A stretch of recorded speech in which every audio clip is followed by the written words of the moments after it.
Good morning once again, my fellow Dharmic travelers. I'm mighty glad to be alive today, and I hope that you are too. I'm going to continue my rants.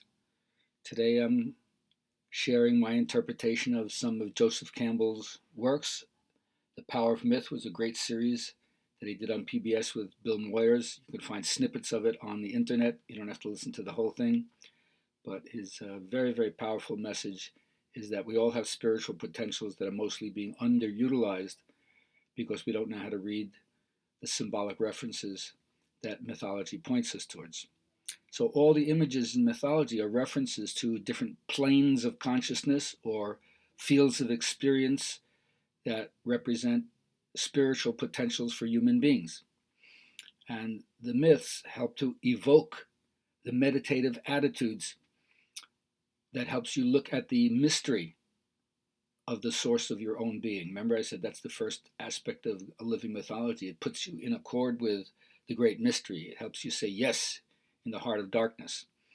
And so that means when you do this, your whole life, especially the physical aspect of your life, is elevated to the spiritual. You see it in a different way. And of course, even the earth itself, which is, the earth produces people. Like they say, like an apple tree apples, well, the earth peoples. And so you realize the sanctity of the earth and your body as a creation of the processes of the earth.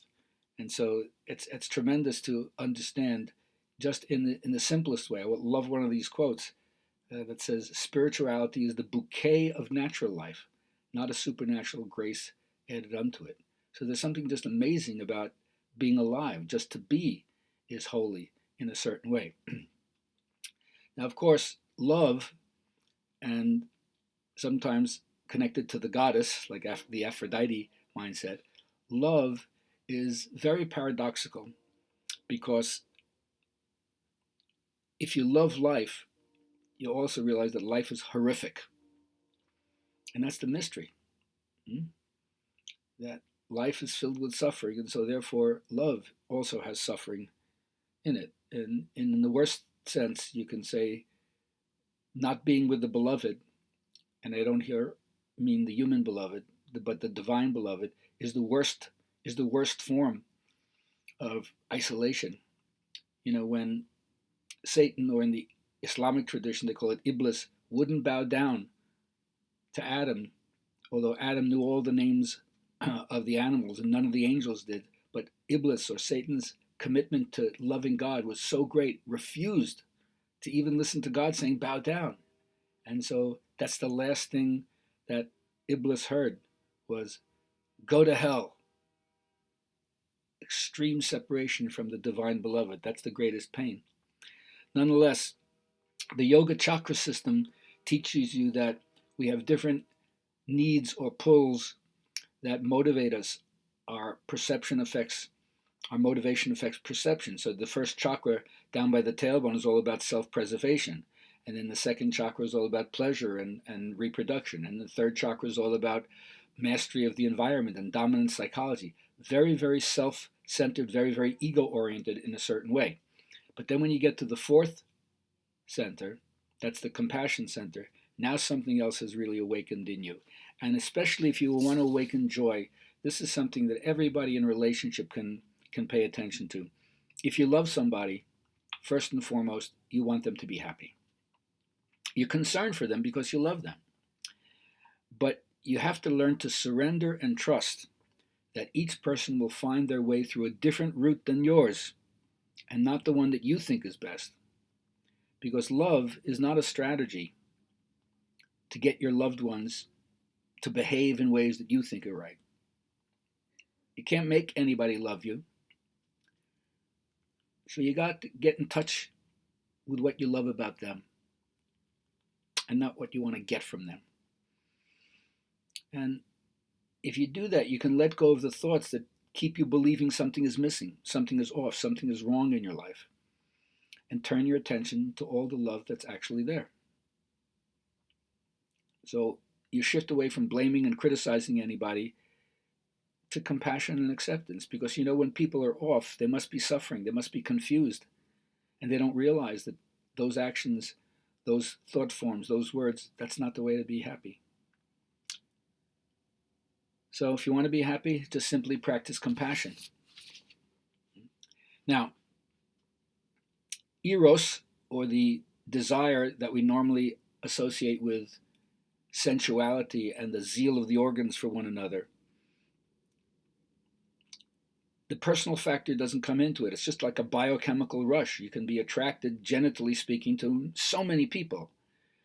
But whether you work it out, I don't know. That's a different thing. And the romantic thing, the idea that there's that certain someone, and you get that seizure that comes from recognizing what you think is the other part of, like, your lost soul, your soulmate.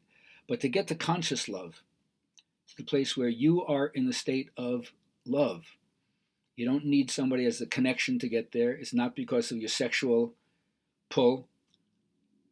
There's an agape, a sense of unity that comes between you and the other person by recognizing that you're both aspects of spirit embodied in human form.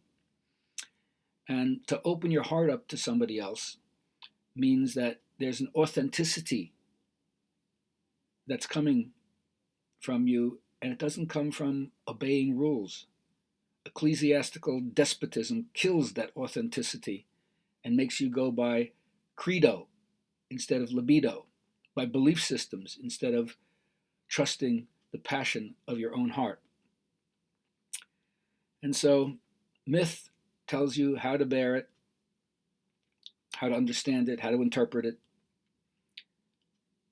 and ultimately how to be free to express the deepest aspect of the love that you have within yourself. And it all comes back to his simple phrase, follow your bliss. Follow the desires of your heart. Follow the ear-whispered teachings that you hear when you're quiet. Because if you follow your bliss and you find that path, which is called Svadharma in yoga, nothing can frighten you off that path. Even if other people say you can't do it, or their own experience is that they didn't do it, faith in your own experience will help you handle the confrontation with the monolithic system, which would have you kowtow, bow down to it, be obedient to it. And then you suppress those deeper impulses inside yourself because you learn not to trust yourself. So, to finish this off for today, I just want to say it's really important to remember these things. Love, serve, and remember. Shruti Smriti, as I tell my students, listen and then carry the teaching with you. And there's a lot of things we could remember. You can remember past hurts. You can remember beautiful poetry. You can remember what the source of your own existence is. My memory from this moment on improves in every department. I remember whatever I need to know, automatically and with ease. Whatever I wish to recall presents itself in the correct form in my mind. I receive all impressions with clarity and definiteness. My memory is better than it's ever been before. Joy, happiness, and cheerfulness are my normal states of mind because I am a divine center for the will to good. Go thou and do likewise.